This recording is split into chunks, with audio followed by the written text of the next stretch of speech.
I flew to Ireland. Any Irish in?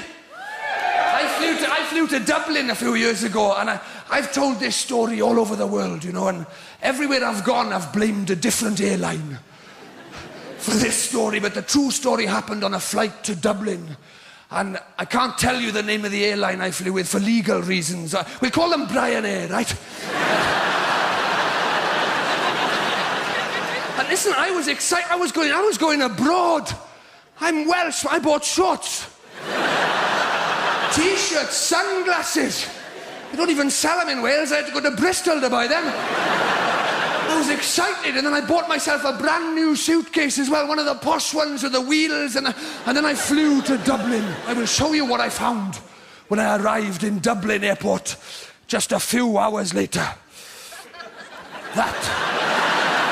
It's not funny. Anyway, I get the last laugh. It still works. You can see where some hilarious baggage handlers put a heavy label on that. Look. Bend your knees is the advice to anybody tackling that baby. Listen, I'm not going to lie to you. The flight was about $9.99. I wasn't expecting miracles. If I'm completely honest with you, the first 3 times this went round the baggage carousel, I laughed.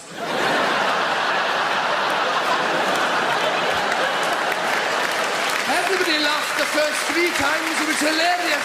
The staff, the passengers, everybody was having a great time, and then one by one they went home. It was just me and Liz. I thought I could sort it out. I took this to the desk. I marched over. Thought, I'll sort this out. I didn't know what I was up against. The girl on the desk looks at me, no hint of irony. She says, "What seems to be the problem?" I said, "Mainly it's about my luggage." She said, "Is that not it?"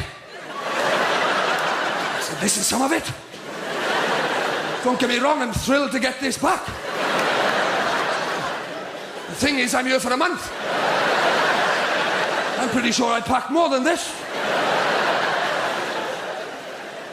She started asking me those questions. You know those questions they ask you in airports?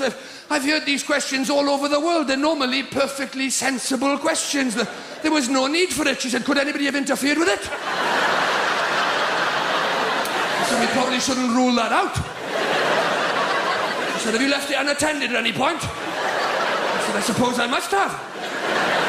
I'm not the most observant person in the world, but if this had happened while I was wheeling it through the airport, I think I'd have noticed. Surely it would have gone very light, very quickly."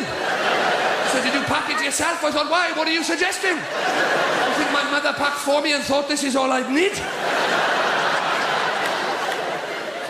She said, "We'll do a report.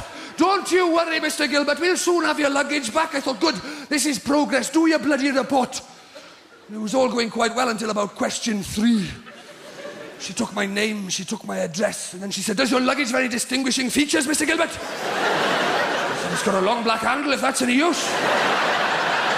She wrote that down. Everyone's a comedian in Ireland, aren't they? Everyone's, especially the taxi drivers, they're the worst. Because I walked from the airport to the taxi rank. And bear in mind that I didn't have a 5-minute story to tell. I just had 22 kilograms of missing shit. I wasn't looking too pleased, you know, but the guy in the first taxi, he saw me coming along with this. His eyes lit up. You could see what he was gonna... It was so predictable. You could see what he could... Oh, he walks down to the back. So, pops open the boot. Oh. Typical Irish wit. He says, "Do you want a hand with that?" "No, thank you. I think I can manage." I said, "If you really want to help, you can take the trolley back."